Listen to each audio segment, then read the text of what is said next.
detalle la cadena adelantada, la cadena rezagada y todos los diferentes actores enzimáticos que participan en este proceso.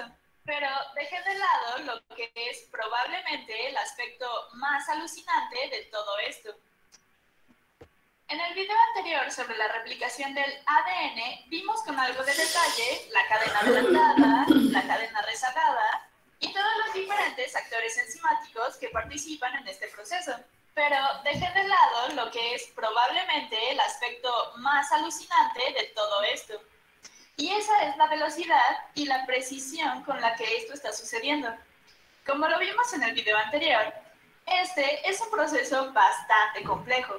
Tenemos la topoisomerasa que está desenrollando las cadenas de ADN, la helicasa que separa estas cadenas, la polimerasa que solo puede ir en dirección 5' a 3' y que necesita de un cebador para empezar a añadir los nucleótidos. En la cadena rezagada también se necesita el cebador de ARN para poder ir en dirección 5' a 3', de manera que se van formando estos fragmentos de Okazaki y toda esta locura que está pasando.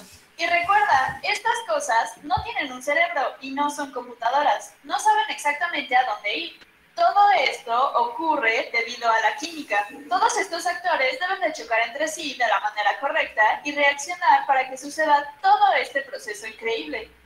Y lo que estoy a punto de decirte realmente va a dejarte totalmente impresionado, ya que esto está sucediendo de manera increíblemente rápida. Ha sido registrado que la ADN polimerasa, al menos en la bacteria E. coli, se ha registrado añadiendo aproximadamente 1000 pares de bases por segundo.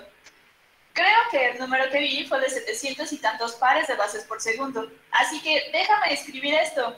Vale la pena anotarlo porque es algo totalmente alucinante.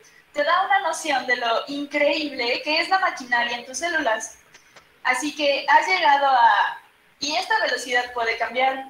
Se ha observado que se puede acelerar y ralentizar, pero la polimerasa alcanza más de 700 pares de bases por segundo. Así que en este diagrama esto está sucediendo súper rápido, al menos desde nuestro marco de referencia perceptual. Para nosotros, un segundo puede parecer un lapso de tiempo muy corto, pero en una escala molecular, estas cosas se encuentran chocando unas contra otras y llevando a cabo todo este proceso. Ahora, la segunda cosa que puede que te estés preguntando es, bien, esto está pasando muy rápidamente, pero seguramente debido a eso tiene una gran cantidad de errores. Bueno, lo primero que podemos pensar es, si tuviera una gran cantidad de errores, en realidad eso no sería bueno para la biología, porque siempre se ha hecho, la replicación del ADN ocurre a lo largo de nuestras vidas, y si fuera así, llegaría un momento en el que hubiera tantos errores acumulados que las células no podrían funcionar. Y así, por suerte para nosotros, este es un proceso bastante preciso. Incluso en la primera pasada de la polimerasa hay un error por cada aproximadamente 10 a la séptima potencia. Así que estos son 10 millones de nucleótidos.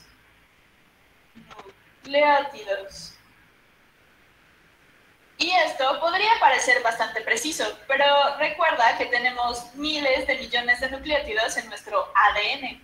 Así que esto seguiría introduciendo una gran cantidad de errores. Pero hay una revisión de errores que se asegura de que esos errores no permanezcan ahí. Y así, una vez que esta revisión se lleva a cabo, tenemos un error por cada aproximadamente 10 a la 9 nucleótidos. Así que esto sucede a una velocidad increíblemente rápida, tan rápida como más de 700 pares de bases por segundo, acercándose a 1000 pares de bases por segundo. Y hay un error por cada 1000 millones de nucleótidos, especialmente después de pasar por este paso de revisión de errores. Así que es un proceso increíblemente rápido y es increíblemente preciso. Así que espero que esto te dé una mejor apreciación de lo mágico que es esto, ya que literalmente esto está ocurriendo ahora mismo en la mayoría de las células de tu cuerpo.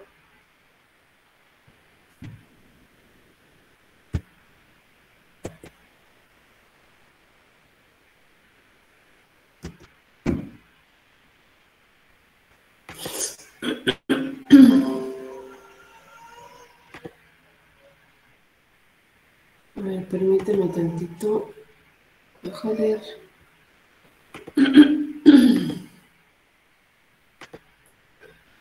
Vamos a hacer el último ejercicio para los que quieran tener la última participación.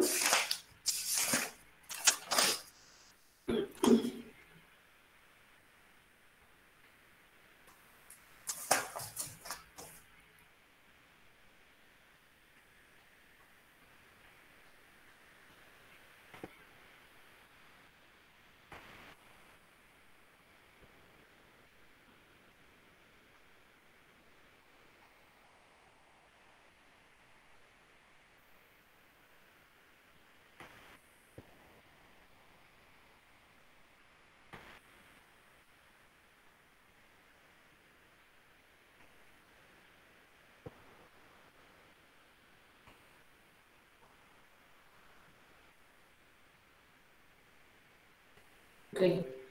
Entonces,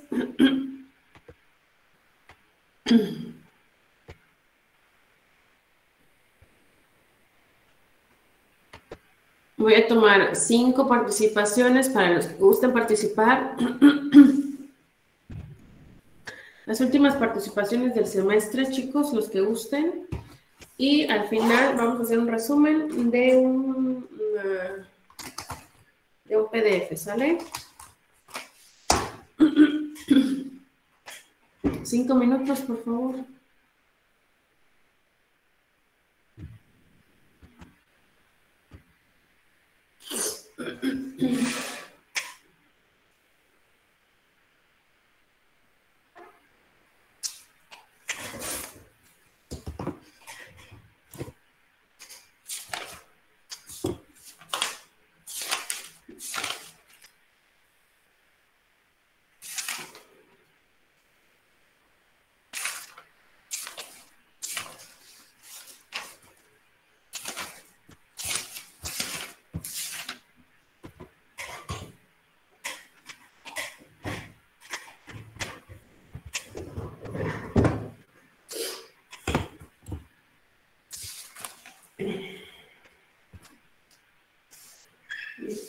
Lípidos.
Perdón.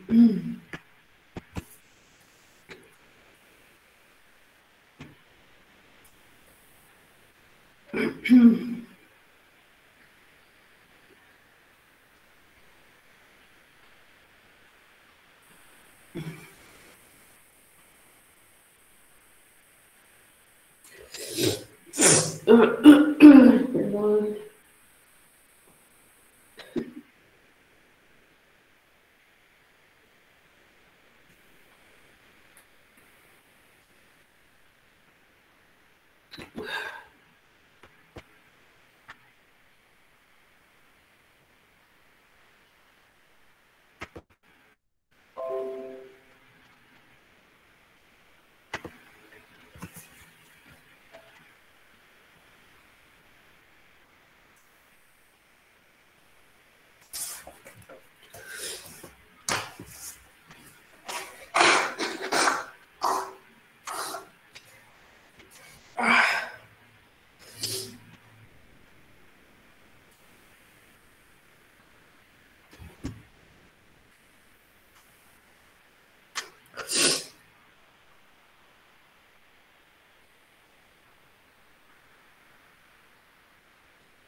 Ay, Dios.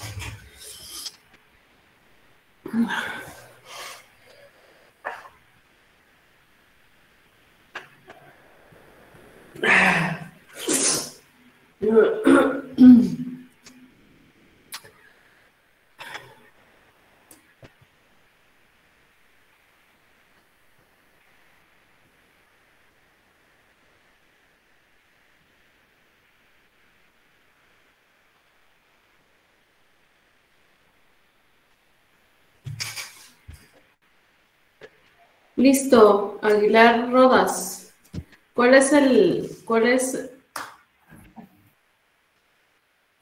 ¿Qué número ocupa la zona irregular?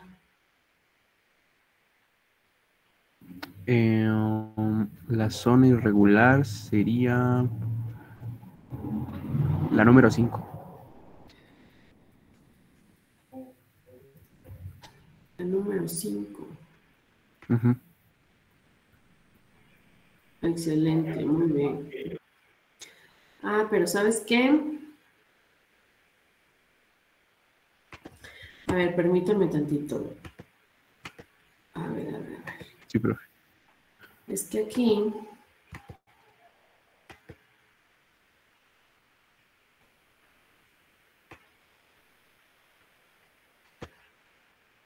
Es que aquí lo debo de poner por número, ¿no? Permíteme.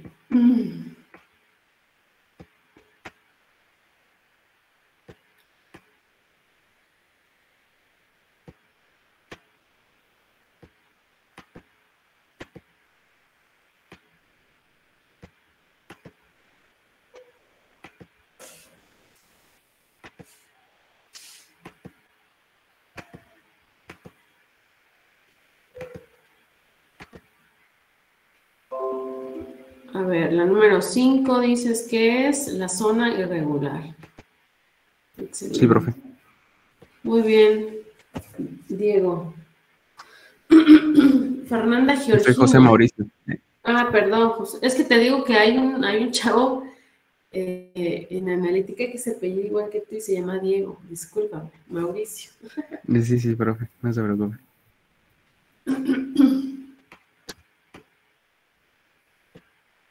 Fernanda Georgina, ¿cuál es el fragmento en hélice alfa? Sería la 1, el que está marcado con el número 1. La 1. Déjame ver si es esto.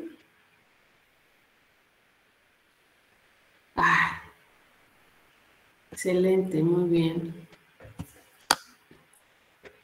Listo. María Fernanda, ¿cuáles son los enlaces o puentes disulfuro? El 4, profe. Me tocó la más fácil, ¿no? A ver. Excelente. Muy bien. María José, ¿cuál es la fuentes de hidrógeno? Sería el número 3. Enlaces, sí.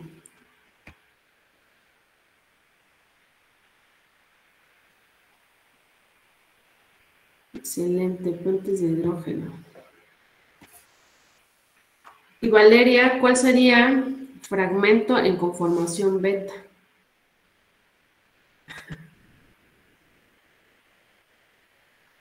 Sería el número 2.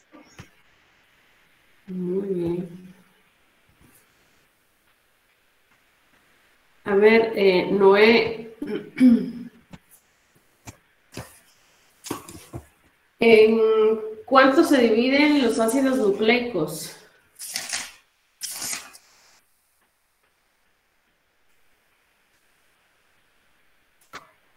En 2, profe. Ujú. ¿Cuáles son? ADN y RN. ¿Qué es el ADN? Ácido está muy difícil, profe, pero ácido desoxirribonucleico, algo así. Léelo, por favor, Noé, aquí está. Léelo primero en tu mente y luego lo pronuncias. Ácido desoxirribonucleico. Exactamente. ¿Y el ARN? ¿Qué es el ARN? Ácido ribonucleico. Exactamente. Muy bien. Para que te tome tu participación, Noé. Excelente.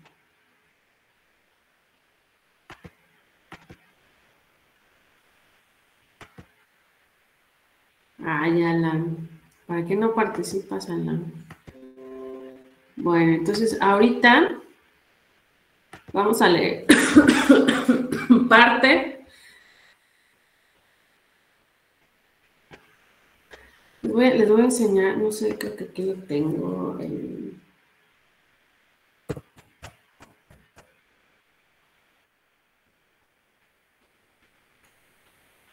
No es PowerPoint.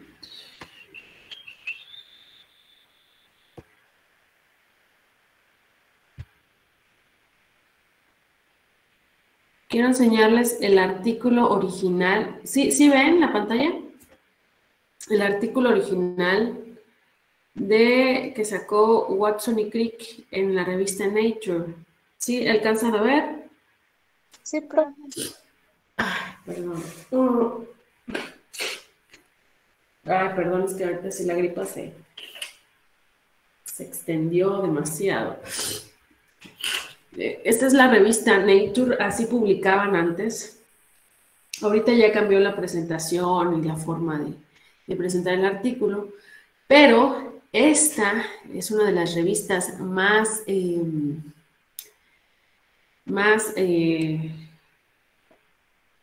elegantes para publicar. El que publique en esta revista, como en otras revistas, es que son una chulada, ¿no? Entonces, esta es la revista en donde sale el artículo de Watson y Crick el 25 de abril de 1953, ¿no? Esta fecha es en la que se publicó. No sé antes cómo se publicaba, me imagino que por medio de como periódicos, ¿no? Me imagino, como revistas, ahora sí por número, ¿no? Esta revista, perdón, este número de esta investigación era la número 4356, que salió publicada en físico el 25 de abril de 1953. Atrás de esta fecha hubieron un montón de investigaciones que ayudaron a que este artículo se publicara. Aquí explica en 2 páginas lo que Watson y Crick querían publicar, ¿no? Entonces, para esto les pido que me justifiquen los documentos, las tareas que yo les pido, para que se acostumbren. No, porque si ustedes nada más copian y pegan un párrafo, se ve todo saltón aquí, todo saltón, y eso no es correcto. Es como que si las niñas se pusieran un vestido elegante sin planchar, ¿no? Eso no se ve bien. Entonces, es lo mismo acá. Cuando tú entregas una tarea, nada más copias y pegas, se ve todo feo, todo esto se ve feo. No se entrega así. Por eso siempre les pedí, dentro de la rúbrica de calificación de las tareas, que me justificaran los textos. Hay personas que me lo entregan de diferente manera.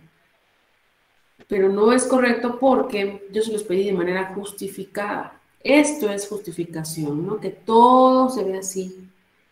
Se ve aburrido, pero pues así es, ¿no? Así te lo pide. Entonces, hacer este artículo tiene su gracia, ¿no? ¿En dónde vas a poder colocar las figuras?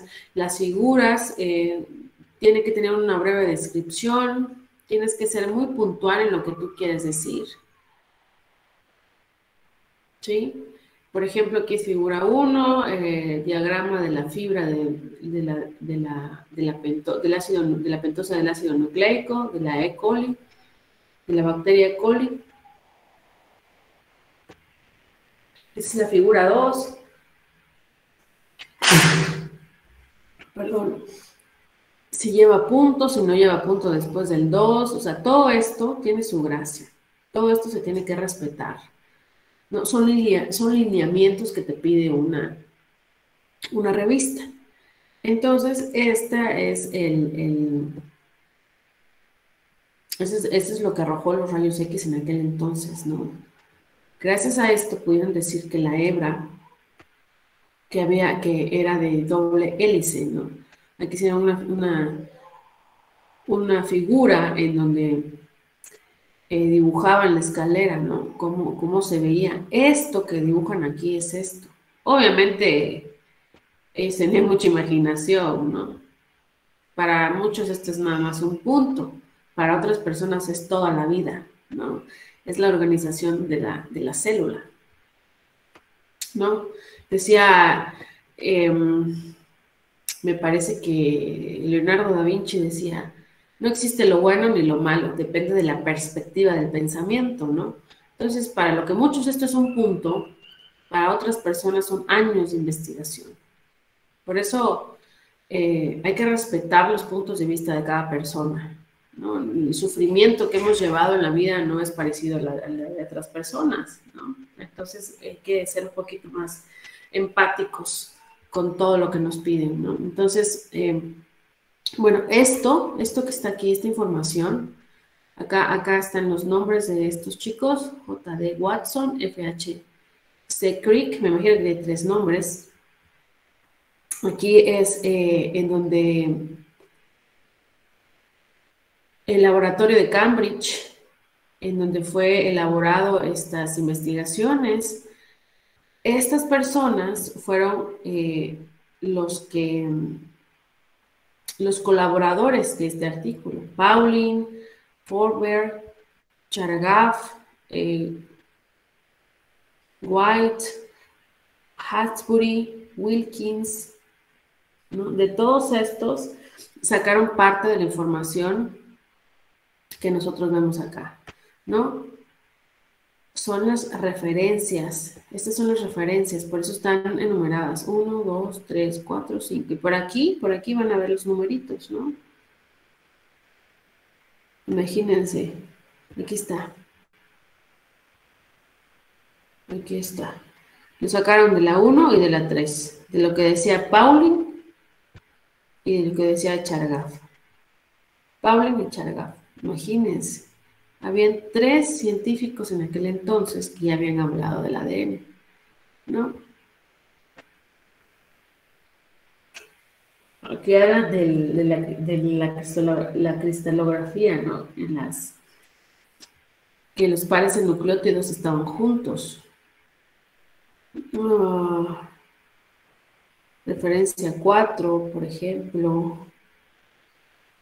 No, todo esto tiene su gracia. En aquel entonces les digo, nada más creo que permitían 2 hojas. El número de letras también está, depende de cada revista, ¿no? Bueno, entonces, un poquito de esto vamos a ver a continuación.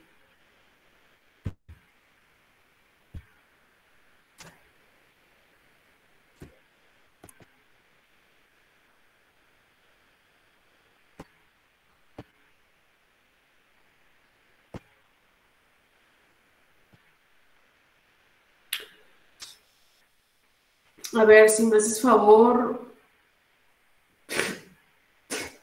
Ay.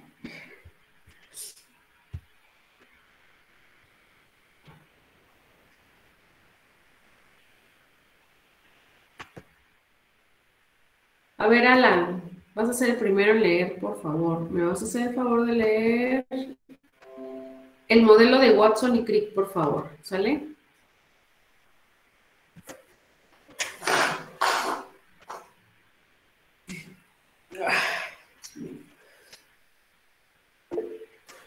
Ay, pero no sirve tu micrófono, ¿no? Es cierto.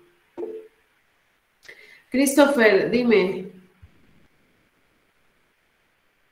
Sí, sí, Christopher, adelante, gracias.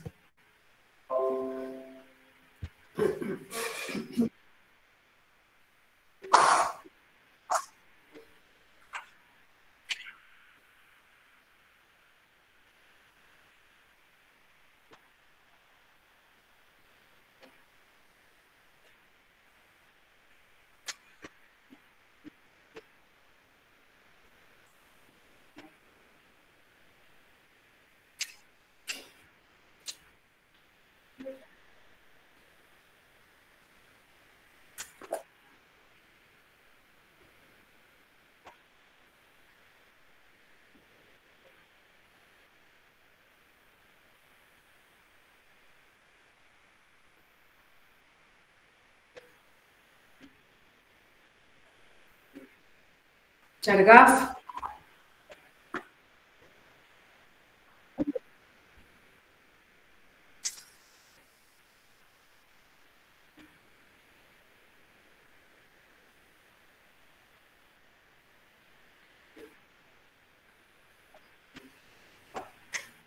Ok, gracias.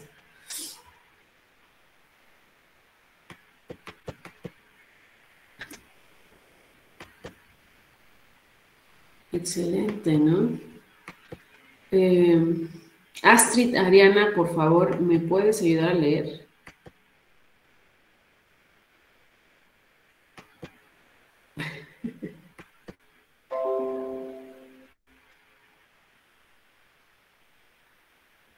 Ay, no es esta. Astrid, ¿está Astrid? Por favor, que me ayude a leer.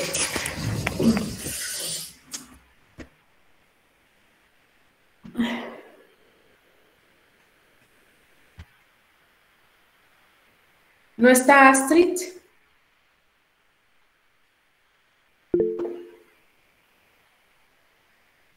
José Mauricio, dime. No, que si le podía ayudar a leer profe. Profe, es que Astrid le está fallando su internet, me acaba de avisar. Ok, bueno, los que si gustan ayudarme a leer, por favor, porque es que si leo me va a agarrar la tos. Entonces, por favor, ayúdenme a leer. Adelante, Mauricio. Ok. A partir de estos datos, Watson y Crick intentaron construir un modelo de ADN que pudiera explicar las observaciones realizadas a la vez que explicara el papel biológico que desempeñaba. Esto es, tenían que ser capaces de llevar una inmensa cantidad de información genética, siendo las moléculas muy variadas y heterogéneas. Debían ser capaces de replicarse fácilmente y con gran precisión para que las copias sin errores fueran pasadas de célula en célula y de generación en generación. Excelente. ¿Solo, profe? Sí, permíteme. Acá podemos ver el esqueleto, ¿no? Que son las hebras, el azúcar fosfato, las pares de bases, las bases nitrogenadas.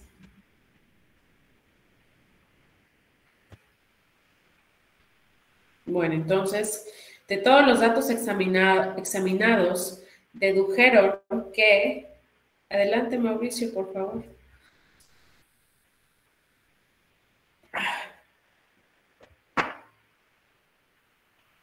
En donde dice el ADN. Sí, sí, sí.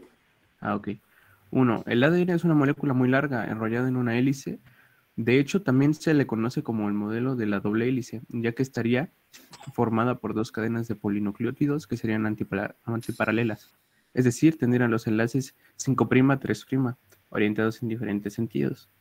2. Las cadenas serían complementarias enrolladas una sobre otra en forma de doble hélice, lo que permitiría que cada hebra actuara como plantilla o patrón para su propia duplicación. 3. Cada hebra se mantiene unida por enlaces de hidrógeno, puentes de hidrógeno, entre pares de bases específicas. AT, doble enlace. CG, triple enlace. Recordar la regla de Chargaff, vista en los contenidos anteriores. Dado que las dos hebras son mantenidas juntas por apareamiento de las bases, se conoce la secuencia de bases de la otra. 5. En estado natural la doble hélice es muy estable, pero si se calienta cuando la T llega aproximadamente a los 100 grados, la temperatura llega aproximadamente a los 100 grados, las dos hebras se separan, es decir, se produce la desnaturalización del ADN. Si posteriormente se mantiene el ADN desnaturalizado a 65 grados, las dos hebras vuelven a unirse. Esta restauración de la doble hélice es lo que se llama renaturalización o hibridación del ADN. Muy bien, Mauricio, gracias. Sí, profe. Ok, vayan tomando sus notas, por favor. De todos modos, creo que este PDF, no sé si lo descargué para que se los coloque en la plataforma, ¿sale?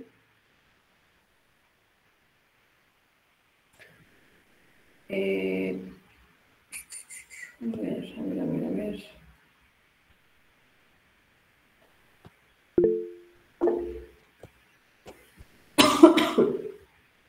Profe, ¿puedo ayudar a leer? Sí, adelante. Esto de cómo es el proceso de replicación. Ahí. Bueno, profe.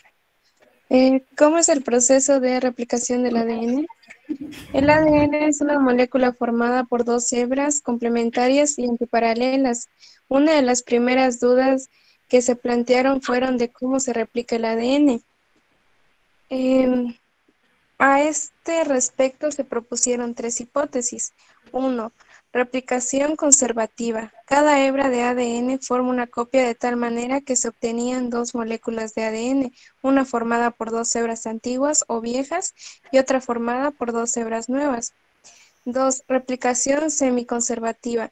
Es la correcta y plantea que cada doble hélice resultante posee una hebra antigua y una nueva. 3. Replicación dispersiva. Dice que las dos dobles hélices poseen fragmentos de hebras viejas y nuevas. Gracias. Ok, vayan tomando sus notas, por favor.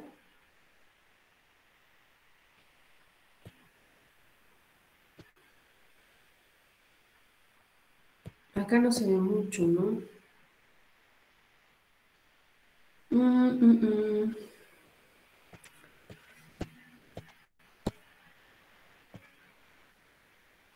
Y esos son experimentos que se hicieron.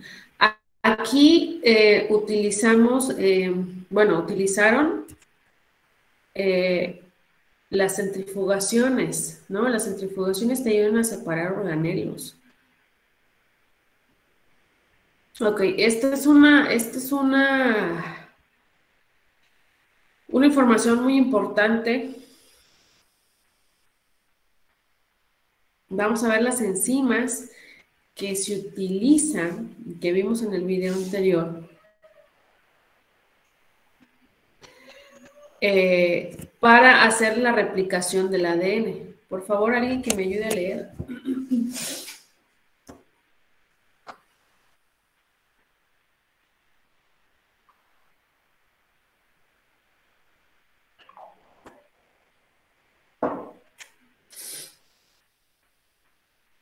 ¿Va a leer eso, profe? Sí, adelante, por favor.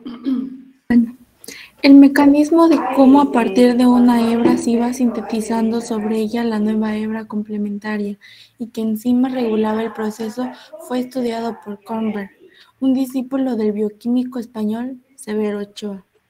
En 1956, Cornberg aisló a partir de la bacteria Escherichia coli Escherichia la coli. enzima, Escherichia coli, la enzima ADN polimerasa. Esta enzima es capaz de sintetizar el ADN in vitro. Lo del cuadrito también lo leo. Sí, por favor, las enzimas, las proteínas y para qué se requiere, ¿sale? Ok. Proteínas requeridas para la replicación o duplicación del ADN. Proteína helicasa. Es una enzima que separa la doble cadena de ADN con gasto de ATP, rompe puentes de hidrógeno. Topoisomerasa 2, ADN girasa. Eliminan las tensiones de las fibras, actúan cortando una TPI o 2TP2 fibras y una vez eliminadas las tensiones se empalman o se juntan nuevamente. La topoisomerasa 2 de E. coli se llama girasa. Proteínas SSB se enlazan sobre el ADN de hebra única. Tienen como función estabilizar la separación de las dos hebras complementarias. Primasa ARN polimerasa. Sintetiza fragmentos cortos de ARN de unos 10 nucleótidos, denominado primer, que actúa como cebador. Ligasa. Junta los diferentes fragmentos. ADN polimerasa 1, 2 y 3 son enzimas responsables de la replicación y separación del ADN. Muy bien, gracias.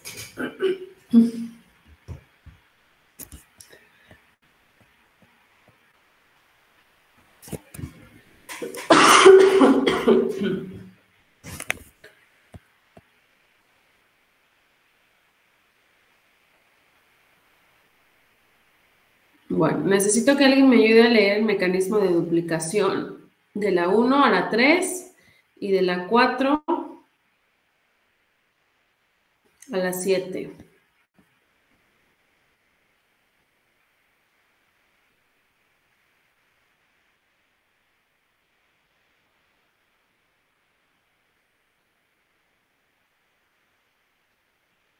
Todo lo que termine en asa son las enzimas que se necesita para la replicación. Todo lo que termine en asa son enzimas, ¿no?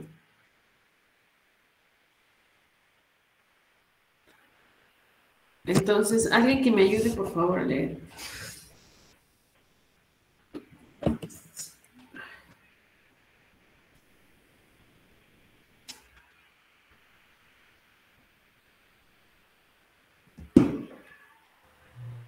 Mecanismo de duplicación de ADN. A. En bacterias. 1. Existe una secuencia de nucleótidos en el ADN llamada origen de la replicación que actúa como señal de iniciación. 2. El proceso se inicia con una enzima llamada helicasa que rompe los puentes de hidrógeno entre las dos hebras complementarias y las separa para que sirvan de patrones.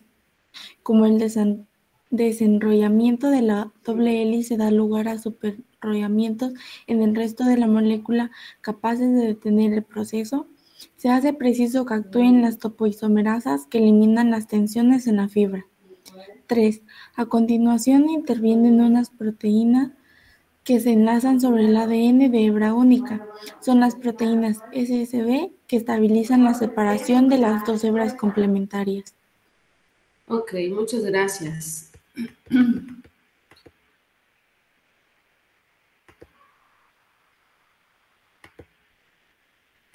A ver, ok. Está Valeria Gallegos.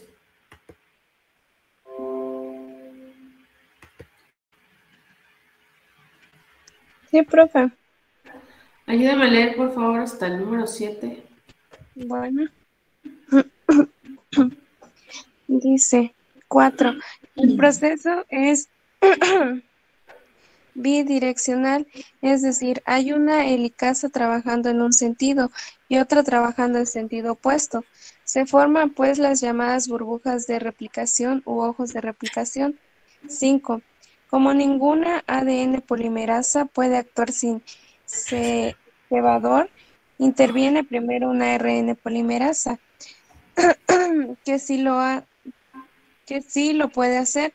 Se llama primasa y sintetiza un corto fragmento de ARN de unos 10 nucleótidos llamado primer, que actúa como cebador. 6. Interviene después la ADN polimerasa 3, que a partir de ese cebador comienza a sintetizar, como todas las polimerasas con dirección 5' y 3', una hebra de ADN a partir de nucleótidos trifosfato. La energía necesaria para el proceso es aportada por los propios nucleótidos, que pierde 2 de sus fósforos. Esta nueva hebra es de crecimiento continuo, ya que la helicasa no se detiene y se denomina hebra conductora. 7.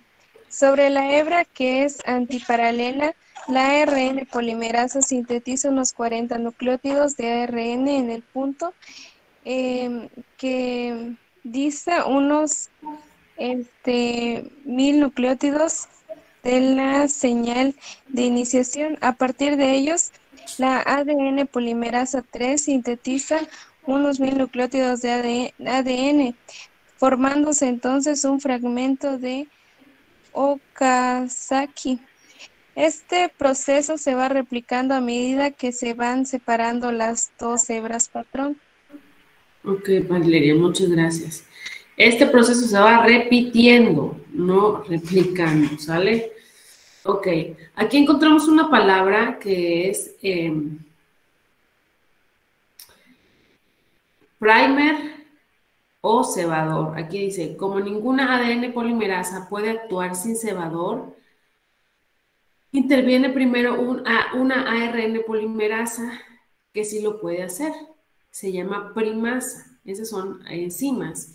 Y sintetiza un corto fragmento de ARN de unos 10 nucleótidos llamado primer. El cebador o el primer es lo mismo. Primer se le dice en inglés y cebador se hace referencia al español. Cuando nosotros vamos a hacer una extracción de DNA para bacterias, el primer ya está seleccionado. Ya está, los primer o los cebadores es una secuencia corta de ADN conocida, ¿no? Que se utiliza en la PCR, en la reacción de cadena de la polimerasa. Este primer, esta secuencia corta de nucleótidos, se utiliza para amplificar las muestras de ADN. Por ejemplo, ahorita con lo del COVID, y te dicen, ya te hicieron la PCR, ¿no? La PCR es la amplificación de tu muestra nasal que te toman, ¿no?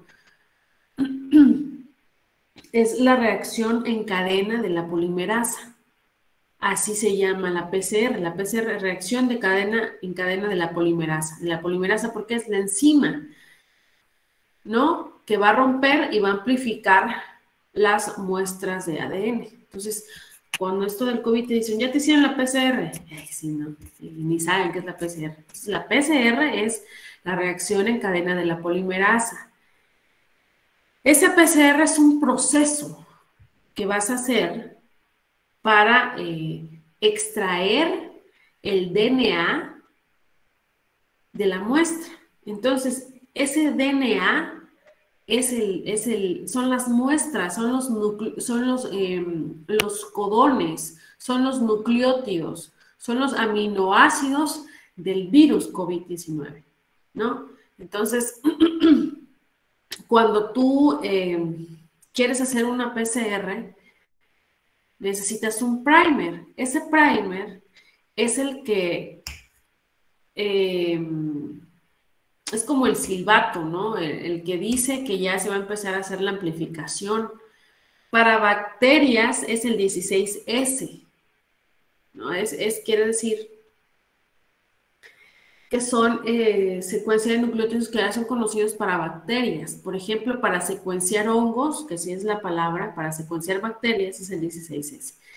Para secuenciar hongos se utiliza el 18S, ¿no?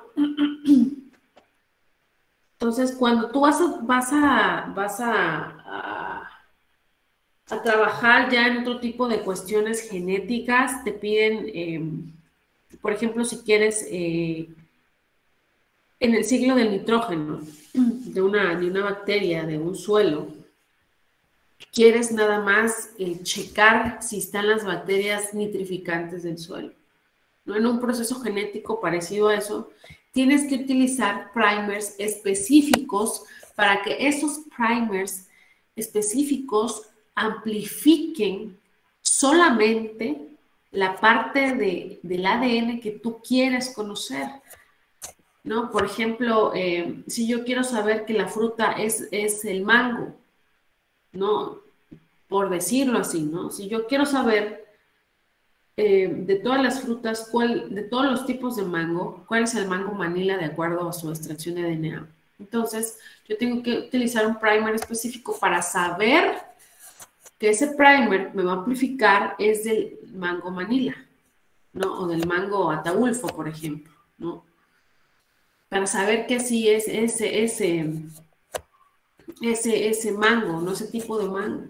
Entonces hay primers específicos que se utilizan para la extracción de DNA, ¿no?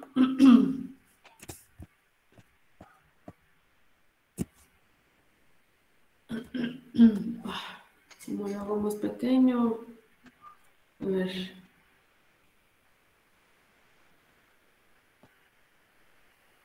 Dios. Acá podemos ver lo que nos comentaba, que es la burbuja de replicación, en donde empieza ya las copias, a hacer las copias, la replicación.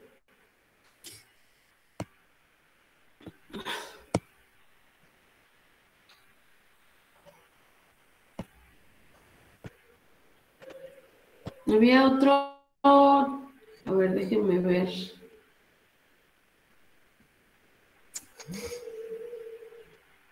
Permíteme tantito, por favor, permíteme tantito.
Ay, perdón. Sí, sí, perdón. Les comentaba, perdón, me he dado cuenta. Es que necesitaba contestar esa llamada. Se me olvidó. No le subí el volumen a la grabación, estaba aquí. Entonces, por favor, si no se escucha o no logran escuchar nada, todo lo que estamos viendo lo voy a subir. Este escrito lo voy a subir para que lo tengamos. Y esto es la clase de hoy. ¿Sale? Y los ejercicios. No sé si me escucharon, estaba Carlos Erixar. Sí, profe. Sí, muchas gracias, Christopher, gracias. Si me ayudas a leer, por favor, los tipos de ARN, por favor. Sí, profe. ARN mensajero es una hebra lineal de nucleótidos complementaria a una hebra de ADN. Esta hebra sale del núcleo por los poros de la membrana celular y lleva la información a los ribosomas ARN ribosomal en el citoplasma. ADN es guanina, adenina, citosina, guanina, guanina, timina, adenina, adenina, citosina, adenina, guanina. ARN mensajero es citosina, urina, guanina, citosina, citosina, adenina, urina, guanina, urina, citosina. Uracilo. Uracilo, perdón. Uracilo. Dale, adelante. Permítame tantito, profe. Sí.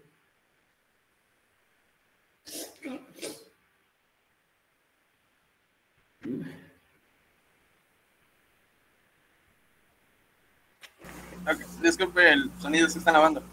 La información está organizada en series de 3 bases nitrogenadas, tripletes, que reciben nombre de codón, que está complementario a 3 bases del ARNT llamada anticodón. ARN de transferencia. La estructura es semejante a una hoja de trébol, en donde algunas zonas están apareadas y otras no. Además posee un extremo 3' a la cual se une el aminoácido específico, y en otro extremo se encuentra el anticodón, que se une al codón del ARN mensajero para producir la síntesis de las proteínas, traducción. Esto significa que existen por lo menos un ARN de transferencia para cada uno de los 20 aminoácidos. Existen muchos más de 20 ARN de transferencia. ARN ribosomal. Los ribosomas son estructuras complejas constituidas por ARN ribosomal asociado con un número de proteínas ribosómicas específicas. Tienen 2 subunidades, una grande y una pequeña. En las bacterias, células procariontes, las subunidades ribosómicas son 30S y 50S. Esa es la unidad Svedberg. Es una unidad de la medida del tamaño determinada por la tasa a la que se sedimenta por centrifugación y una partícula en solución. En las eucariotas son generalmente 40S y 60S. La unión de una unidad grande y una pequeña forman un ribosoma del tamaño 70S, bacterias, y 80S, eucariotas. Es decir, los valores no se suman. Muy bien, Carlos. Gracias.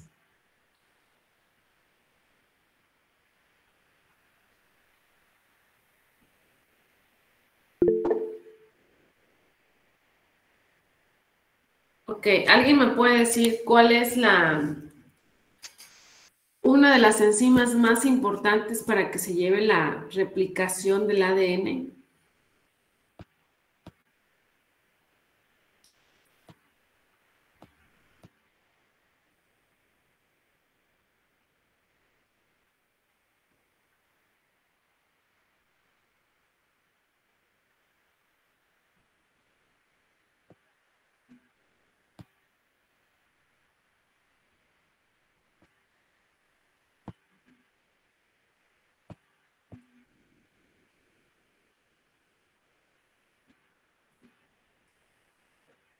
¿Alguien tiene una idea de la enzima que se utiliza, de cómo se llama la enzima?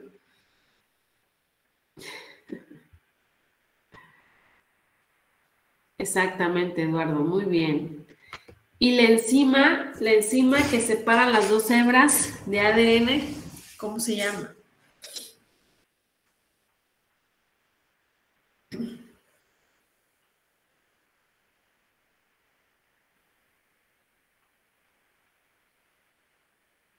La helicasa.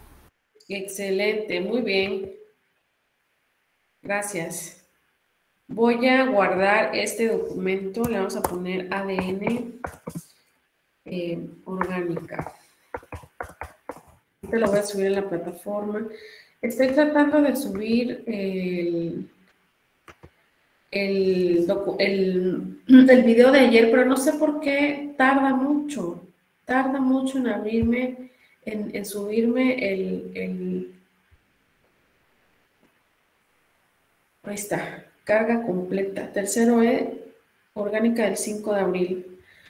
A ver, permítame, lo voy a subir de una vez para que no tenga ningún problema. Permítame tantito. Ahorita les voy a subir en la plataforma de una vez vamos, déjenme ver si lo guardo. Este documento, sí. Entonces lo vamos a cerrar. Entonces, ¿en qué año publicaron Watson y Crick el artículo que vimos hace ratito? Sí. Excelente, muy bien. ¿Quiénes fueron los precursores de este artículo?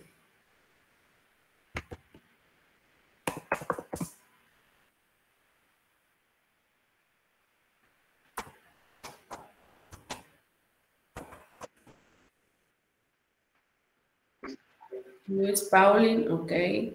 Fueron, a ver, los que me acuerdo, Pauling, la de la cristalografía de los años, y faltan tres. A ver, ¿quién me dice?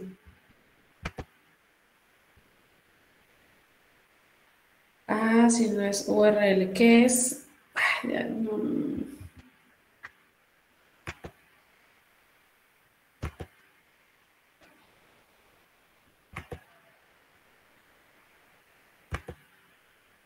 ¿Qué es archivo, no? Archivo.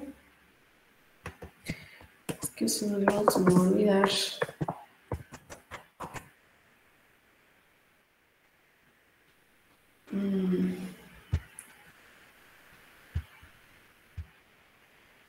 A ver, Aguilar Rodas, dime.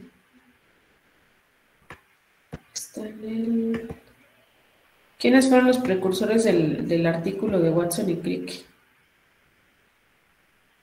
Igual, profesor, me acuerdo de Pauling, pero no sé cuáles eran los otros.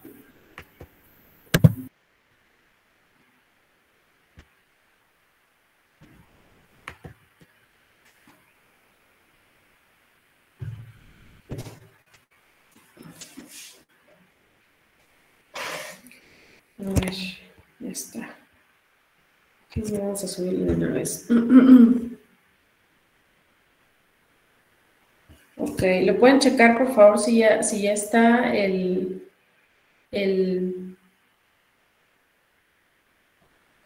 Chequenlo, por favor, en la plataforma si ya está el archivo, ¿sale?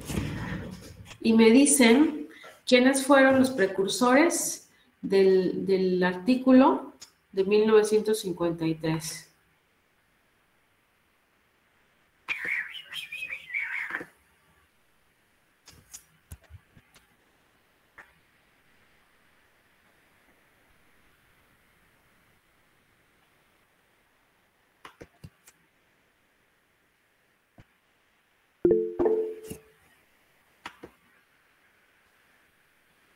Ajá, Rosalind Franklin, ¿qué más? Wilkins, Rosalind Franklin, ¿qué más? Son 4, ¿no?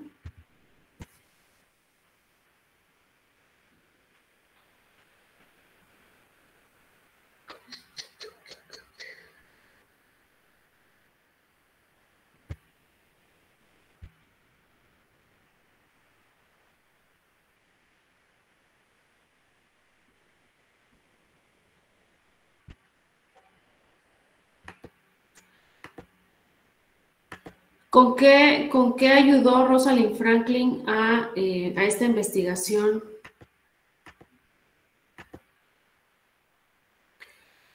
José Esteban, Rosalind Franklin, ¿cuál fue su aportación a esta...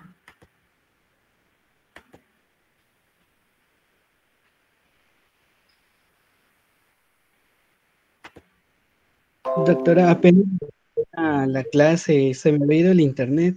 Creo que le había mandado un mensajito, ¿no? ¿Está? Ok. A ver, ok. Chargaff, Rosalind Franklin, Luis Pauling, Sandra Angélica. ¿Cuál fue la aportación de Rosalind Franklin a la investigación de Watson y Crick?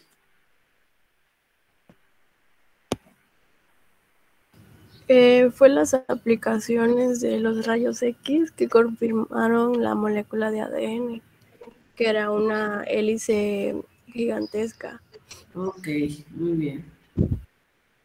¿Quién fue el autor que decía que la timina y era la adenina y la timina, si no me recuerdo, que estaban en una proporción de 1:1? ¿Cómo se le llama esa regla? Muy bien. De Chargaff. Excelente. A ver qué otra pregunta.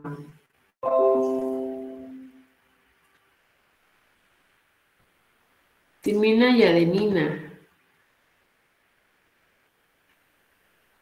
Entonces, ¿quién fue el primer científico en decir que era una doble hélice, que la hélice era helicoidal?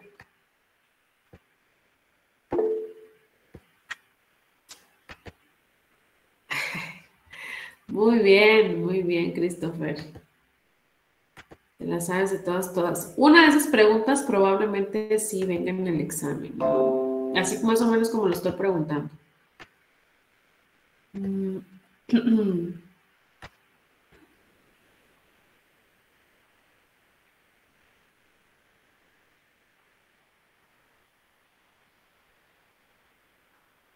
Entonces,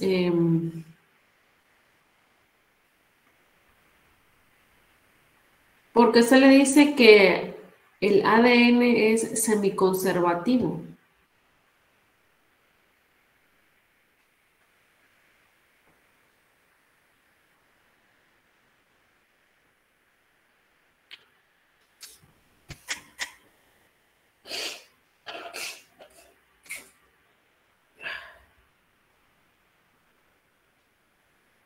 Porque al momento en que ocurre la replicación de una molécula conserva características iniciales y las iniciales como, ¿cómo se le dice? Originales, por así decirlo, y las otras son las que fueron sintetizadas. Excelente, Georgina. Muy bien. ¿Tú me ayudaste a leer, Georgina? Sí, profe. Ok, te voy a poner tu participación entonces. Ah, ya tienes participaciones. Excelente, muy bien. Bueno, entonces les voy a tratar de subir el artículo que vimos ahorita del ADN para que completen el foro, ¿no? El foro creo que lo entregamos el viernes, ¿no? Bueno, entonces, a grosso modo, ya terminamos lo que es la unidad 3 de orgánica. Vamos a hacer un repaso cuando regresemos de la semana que viene, del receso de clases, que es del 11 al 15 de abril. Vamos a regresar con las exposiciones. Hacemos un pequeño resumen la semana que viene, en 2 semanas. En una semana regresamos con las exposiciones, ¿no? En 2 semanas si llega a quedar una exposición a medias, pues la terminamos en 2 semanas y hacemos un resumen de esta unidad para que el 3, entonces el 4 de mayo, Monse, quedó el examen, ¿no? El 4 de mayo de la tercera unidad, ¿cierto? Entonces, voy a anotar.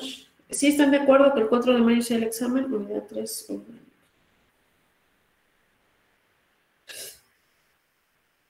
¿Algún comentario? ¿Están de acuerdo que sea el 4 de mayo? Miércoles 4 de mayo. Profe, está bien. Sí, está bien, profe. Sí, profe. Ok. Tiene más falta material para que estudien, ¿no?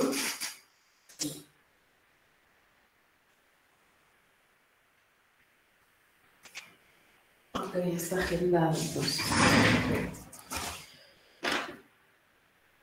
Es un poco complicado este tema, ¿no? Del ADN, los fragmentos de Okazaki, los nucleótidos, los codones, todo eso. Entonces, no pretendo que se lo aprendan en este